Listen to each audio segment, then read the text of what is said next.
തീർച്ചയായും ഈ സമയം എല്ലാവരെയും ഓർക്കുകയാണ് അർജുൻ്റെ കുടുംബം. അഞ്ജുവിൻ്റെ പ്രതികരണമാണ് നമ്മൾ കണ്ടത്. സ്വാഭാവികമാണ്, കാരണം ആ കുടുംബം അനുഭവിച്ച വേദന അത് അവർക്ക് മാത്രമേ മനസ്സിലാകൂ. ഒരു പക്ഷേ ഒരു സമയം നാട് മുഴുവൻ അർജുന് കൂടെ ശിരൂരിലേക്ക് കണ്ണും നട്ടിരുന്നൊരു സമയം ഉണ്ടായിരുന്നു. പക്ഷേ കുറേയേറെ കഴിഞ്ഞപ്പോൾ, കാത്തിരുന്ന് കാണാതായപ്പോൾ, പലപ്പോഴും നമുക്ക് മറ്റ് മുണ്ടക്കൈ ദുരന്തമൊക്കെ വന്നപ്പോൾ പലരും അവിടെ നിന്ന് ശ്രദ്ധ തിരിഞ്ഞതാണ്. പക്ഷെ എപ്പോഴും ആ കുടുംബം ആദ്യഘട്ടത്തിൽ അർജുനെ ജീവനോടെ കിട്ടാൻ വേണ്ടിയുള്ള പ്രതീക്ഷയിലായിരുന്നു, കാത്തിരിപ്പിലായിരുന്നു അവർ. പിന്നീട് മൃതദേഹമെങ്കിലും കിട്ടിയാൽ മതിയായിരുന്നു എന്നുള്ള നിലയിലേക്ക് കാര്യങ്ങൾ മാറുന്നു. ഒടുക്കം 72 ദിവസത്തിന് ശേഷം മൃതദേഹം കിട്ടുന്നു. അതിൻ്റെ ഒരു ആശ്വാസം ആ കുടുംബത്തിനുണ്ട്. അപ്പോൾ ഒരു ആശ്വാസത്തിൻ്റെ, വേദനയ്ക്കിടയിലും ഒരു ആശ്വാസത്തിൻ്റെ നിമിഷമാണ്. അപ്പോഴും അവർ നന്ദിയോടെ ഓർക്കുന്ന കുറേയേറെ പേരുകൾ, അതൊക്കെയാണ് അഞ്ജു എണ്ണി പറഞ്ഞത്. ഇപ്പോൾ ഏറ്റവും ഒടുവിലായി നമ്മൾ സ്ക്രീനിൽ കാണുന്നത് ശിരൂരിൽ നിന്നുള്ള തത്സമയ ദൃശ്യങ്ങളാണ്. ആ ലോറിയുടെ ഭാഗം കരയിലേക്ക് അടുപ്പിച്ചിട്ടുണ്ട്. അതിൽ കൂടുതൽ പരിശോധനകൾ നടത്തേണ്ടതുണ്ട്. ബോഡി ഇന്നലെ തന്നെ മാറ്റിയതാണ്. അർജുൻ്റെ നമ്മൾ ഇപ്പോഴും വിശ്വസിക്കുന്ന മൃതദേഹം ഇന്നലെ തന്നെ ക്യാബിനിൽ നിന്ന് പുറത്തെടുത്ത് ഇപ്പോൾ കാർവാർ മെഡിക്കൽ കോളേജിലെ മോർച്ചറിയിലാണതുള്ളത്. അതേസമയം നമുക്ക് ഈ ക്യാബിനകത്ത് കൂടുതൽ പരിശോധന നടത്തേണ്ടതുണ്ട്. അങ്കോലയിൽ നിന്ന് ഷഫീഖ് നസൂർ നമ്മോടൊപ്പം ചേരുന്നുണ്ട്. ഷഫീഖ്, നമ്മൾ ഈ ക്യാബിൻ ഇനിയും പരിശോധിക്കുന്നത് എന്തിനൊക്കെ വേണ്ടിയാണ്? ആരാണ് പരിശോധിക്കുന്നത്?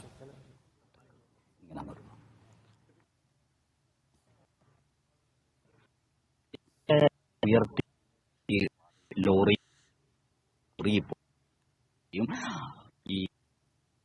മുകളിലേക്ക് മാറ്റേണ്ടതുണ്ട്. അതിന് പ്രത്യേക ക്രൈം സംവിധാനം ഇവിടെ ഇന്നലെ വൈകുന്നേരം എത്തിച്ചിരുന്നു. പക്ഷെ അത് ഉപയോഗിച്ച് ഉയർത്താൻ കഴിഞ്ഞില്ല. ഇവിടെ നമുക്ക് വടം കാണാൻ കഴിയും. ആ വടം പൊട്ടിപ്പോയത് കാരണമാണ് 2 ശ്രമം നടത്തിയെങ്കിലും അത് പിന്നീട് ഉയർത്താൻ കഴിഞ്ഞില്ല. ആ രാത്രി ആയതോടുകൂടി തന്നെ വെളിച്ചക്കുറവ് കാരണം അത് പിന്നീട് ഉപേക്ഷിച്ചു. ഇന്ന് രാവിലെ അത് ഉയർത്തും എന്നാണ് അറിയുന്നത്.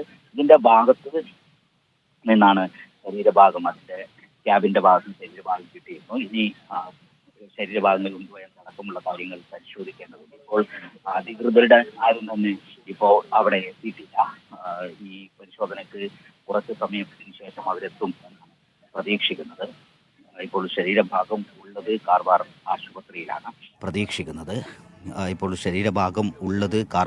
ആശുപത്രിയിലാണ് ഇപ്പോൾ ഞാനുള്ളത് ഈ അപകടം നടന്ന സ്ഥലത്ത് ലോറി ഉയർത്തി വെച്ചിട്ടുണ്ട്. ഇവിടെ നദിയോട് ചേർന്നാണ്, കരയിലും വെള്ളത്തിലുമായിട്ടാണ് ഇപ്പോൾ ലോറി നിൽക്കുന്നത്. അത് പൂർണ്ണമായും പാതയിലേക്ക് ഉയർത്തേണ്ടതുണ്ട്. അതോടൊപ്പം തന്നെ ഇതിൻ്റെ ക്യാബിൻ പൂർണ്ണമായും പരിശോധിക്കണം. ആ പരിശോധിക്കുന്നതിന് ഉള്ള നടപടിക്രമങ്ങൾ ഇപ്പോൾ ആരംഭിച്ചിട്ടില്ല. ഇന്നലെ വൈകുന്നേരത്തോടുകൂടി അത്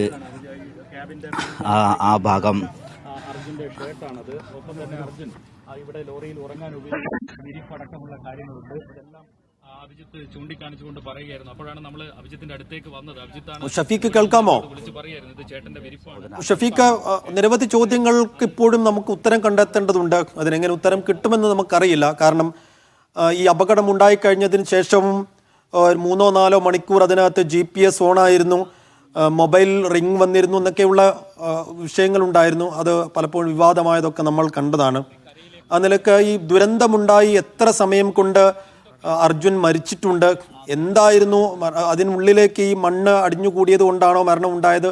വെള്ളം അടിഞ്ഞുകൂടി? അപ്പോൾ അത്തരം മരണം സംഭവിച്ച സമയം, ആ രീതി, അതൊക്കെ ഇനി മനസ്സിലാക്കാൻ എന്തെങ്കിലും സാങ്കേതിക സൗകര്യങ്ങൾ നമുക്ക് ലഭ്യമാണ്? ആ തരത്തിലുള്ള പരിശോധനകൾ എന്തെങ്കിലും നടക്കാൻ സാധ്യതയുണ്ടോ?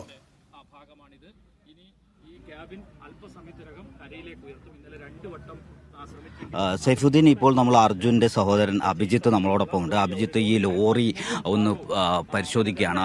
ഏട്ടൻ അവസാനമായി ഉണ്ടായിരുന്ന ലോറിയാണ്. ഇതിൽ ചില വസ്ത്രങ്ങളുടെ ഭാഗങ്ങളും അതോടൊപ്പം തന്നെ പുതപ്പിൻ്റെ ഭാഗങ്ങളുമൊക്കെ ലഭിക്കുന്നുണ്ട്. ഇത് നമുക്കിവിടെ എന്തൊക്കെയാണ് കാണാൻ പറ്റുന്നത് അഭിജിത്ത്? ഏട്ടൻ്റെ വസ്ത്രങ്ങൾ തന്നെയാണ്. ഷർട്ട് കാണാൻ പറ്റുന്നുണ്ട്. ഏട്ടൻ കിടക്കാൻ ഉപയോഗിക്കുമ്പോൾ പുതയ്ക്കാൻ എടുക്കുന്ന വിരിയാണത്. ഏട്ടൻ അവസാനമായിട്ട് കൊണ്ടുപോയതായിരിക്കും അത്. ഓരോ വട്ടം വരുമ്പോഴും മാറ്റി കൊണ്ടുപോകാനാണ് വിരിയൊക്കെ. അവസാനമായിട്ട് കൊണ്ടുപോയ വിരിയാണിത് തൂങ്ങിക്കിടക്കുന്നത്. അപ്പോൾ അർജുൻ ഉപയോഗിച്ചിരുന്ന ആ ബാഗ് പൂർണ്ണമായിട്ട് അവിടെ തകർന്നു പോയിട്ടുണ്ട്. അതാണ് ബാഗിൻ്റെ അകത്തുണ്ടായിരുന്ന ഡ്രസ്സൊക്കെ നമ്മൾ കാണുന്നത്. എന്താണെന്നറിയില്ല. ബാക്കിലൊരു നൂല് പോലെ ഉണ്ടാവും, അങ്ങനെ ഒരു അയലെപ്പോഴും ഉണ്ടാവും. ആ നൂല് പോലെ അതിൻ്റെ അയൽ നമുക്ക് അവിടെ കാണുന്നുണ്ട്. അപ്പോൾ അതുമേൽ തൂക്കിയിട്ട രീതിയിലാണ് ഇതും കാണുന്നത്. ചില ഒരു ഷർട്ടും അങ്ങനെ ആയിരിക്കും. ഇപ്പോൾ നമുക്ക് അഭിജിത്താണ് നമ്മളോട് കാര്യങ്ങൾ സംസാരിച്ചത്. അർജുൻ സാധാരണ ഒരു ബാഗിൽ ഈ വസ്ത്രങ്ങളും വിരിപ്പും ഒക്കെ കൊണ്ടുപോകുന്ന കൂട്ടത്തിൽ തന്നെ ലോറിയിൽ ഒരു അയലുണ്ടാക്കി അതിൽ ഇത് അലക്കിയാലും അത് സൂക്ഷിക്കാനൊക്കെ ഉപയോഗിക്കലുണ്ട്. അങ്ങനെയുള്ള ഒരു കയറ് നമുക്ക് അവിടെ കാണാൻ പറ്റും. അതിലാണ് ഈ വിരിപ്പ് നമുക്ക് കാണുന്നത്. അതിൻ്റെ തൊട്ട് മുകളിലായിട്ട് വസ്ത്രത്തിൻ്റെ ഭാഗം, ഒരു ഷർട്ടിൻ്റെ ഭാഗം നമ്മൾ കാണുന്നുണ്ട്. അതൊക്കെ അവസാന നിമിഷം ഉപയോഗിച്ചതായിരുന്നില്ല, അവിടെ സൂക്ഷിച്ചു വെച്ചതായിരുന്നു. അതൊക്കെ വീട്ടിൽ നിന്ന് കൊണ്ടുപോയതാണ് എന്നാണ്. അഭിജിത്താണ് ഇപ്പോൾ ഇവിടെ ഉള്ളത്. ലോറിയുടെ പരിസരങ്ങളൊക്കെ വീക്ഷിക്കുന്നുണ്ട്. അവസാനമായി അർജുനുണ്ടായിരുന്ന ഒരു ലോറിയാണ്. ഇവിടെ എത്തുമ്പോൾ വീട്ടുകാരൊക്കെ എന്ത് പറയുന്നത്? അവരെ വിളിച്ചിട്ടുണ്ടോ? അന്നേരം ഞാൻ വിളിച്ചതാണ്. ഇനി ഇന്നൊന്നും കൂടി വിളിച്ച് നോക്കണം. രാവിലെ കുറച്ചും കഴിഞ്ഞിട്ട് എന്തുണ്ടെങ്കിലും ഇതിൽ ഏട്ടൻ്റെ ഓർമ്മയ്ക്ക് എന്തുണ്ടെങ്കിലും കൊണ്ടുപോകാനാണ് പറഞ്ഞത്. അപ്പം അത് എടുത്തുക്കണം. അതിനാണ് ഞാൻ രാവിലെ വന്നത്. എന്തെങ്കിലും കണ്ടെത്തുകയാണെങ്കിൽ ഇപ്പം നമ്മൾ ഇപ്പം ഒന്നും ചെയ്യാൻ പറ്റില്ല, മുകളിലെത്തിക്കാതെ ഒന്നും ചെയ്യാൻ പറ്റില്ല. കണ്ടിട്ട് ലോറി മുകളിലെത്തിച്ചിട്ട് ഒരു പൊളിച്ച് തരാമെന്ന് പറഞ്ഞിട്ടുണ്ട്. ക്യാബിൻ്റെ ഉള്ളിൽ എന്തുണ്ടെങ്കിലും അത് ഞങ്ങൾക്ക് കൊണ്ടുപോകണം. ഇപ്പോൾ നമുക്ക് നമ്മുടെ ശരീരഭാഗങ്ങളൊക്കെ ആശുപത്രിയിലാണുള്ളത്. അതിൻ്റെ DNA പരിശോധനയായിട്ട് ബന്ധപ്പെട്ട് ഇവിടുത്തെ ജില്ലാ ഭരണകൂടം എന്തെങ്കിലും പറഞ്ഞിട്ടുണ്ടോ? എത്രയും പെട്ടെന്ന് അവരെ കൊണ്ട് എത്ര പെട്ടെന്ന് ചെയ്യാൻ പറ്റുമോ അത്രയും പെട്ടെന്ന് ചെയ്തു തരാമെന്ന് പറഞ്ഞിട്ടുണ്ട്. എത്ര ദിവസം, അങ്ങനെ എന്തെങ്കിലും സൂചന? നാളെ ആകുമ്പോഴത്തേക്കും തന്നെ അതിൻ്റെ റിസൾട്ട് കിട്ടും. റിസൾട്ട് കിട്ടിയാൽ അപ്പം തന്നെ നമുക്ക് കൊണ്ടുപോകാന്നുള്ള രീതിക്കാണ്, കൈമാറുന്നുള്ള രീതിക്കാണ്. ഇപ്പോൾ അവിടെ ജിതിനാണുള്ളത്. എവിടെ? അല്ല, ആശുപത്രി ഇവിടെയുണ്ട്. സൈഫുദ്ദീൻ ഇപ്പോൾ സൂചിപ്പിച്ചതുപോലെ അർജുൻ സഞ്ചരിച്ച, അതായത് അഭിജിത്തിൻ്റെ ജ്യേഷ്ഠൻ്റെ അവസാന നിമിഷം ഉപയോഗിച്ചതൊക്കെ എന്തൊക്കെയാണോ ഉള്ളത് അത് പൂർണ്ണമായും അത് ഇവിടുന്ന് കണ്ടെത്തി കൊണ്ടുപോകണം. അതിന് വീട്ടിലെത്തിക്കണം. അതിന് ഈ ലോറി മുകളിലേക്ക് പോകണം. ആ ക്യാബിൻ പൂർണ്ണമായും പൊളിച്ചു മാറ്റിയതിന് ശേഷമായിരിക്കും ഈ അതിനകത്തുള്ള ഷിപ്പുകൾ കഴിയും. അർജുൻ്റെ, തൻ്റെ ജ്യേഷ്ഠൻ്റെ എല്ലാ ഓർമ്മകളും, അവസാനമായി ഉപയോഗിച്ച മുഴുവൻ കാര്യങ്ങളും ഇവിടുന്ന് എടുത്തു കൊണ്ടുപോകാനുള്ള അതിൻ്റെ ഒരു പരിശോധനക്കാണ് എത്തിയത്. ഇനി മുകളിലെത്തി ഇത് പൊളിച്ചു മാറ്റിയതിനു ശേഷം മാത്രമേ എന്തൊക്കെയാണ് അവിടെ ഉള്ളൂ എന്ന് മനസ്സിലാവൂ എന്നാണ് അഭിജിത്ത് പറഞ്ഞത്. അഭിജിത്ത് ഇന്ന് രാവിലെ മുതൽ തന്നെ ഇവിടെ എത്തി ഈ ലോറിയും പരിസരവും ഒക്കെ വീക്ഷിച്ചുകൊണ്ടിരിക്കുകയാണ്. കഴിഞ്ഞ ദിവസങ്ങളിലൊക്കെ ഈ നദിയുടെ തീർച്ചയായും ആ ഭാരത് ബെൻസ് ട്രക്കിൻ്റെ ആ ക്യാബിൻ ആ കുടുംബത്തിന് മാത്രമല്ല കേരളത്തിന് മുഴുവൻ നൊമ്പരവും സങ്കടവും വേദനയും ഒക്കെ നിറഞ്ഞ ഒരു കാഴ്ചയാണ്. ഒരു യുവാവിൻ്റെ, അതായത് കുടുംബം പോറ്റാൻ വേണ്ടി ഇറങ്ങിത്തിരിച്ച ഒരു യുവാവിൻ്റെ ജീവിതത്തിൻ്റെ അവശേഷിപ്പുകൾ മുഴുവൻ ആ ക്യാബിനകത്തുണ്ട്. ഒരു അതിനകത്തുണ്ട്. അർജുൻ ഉപയോഗിച്ചിരുന്ന വസ്ത്രങ്ങൾ കാണാം.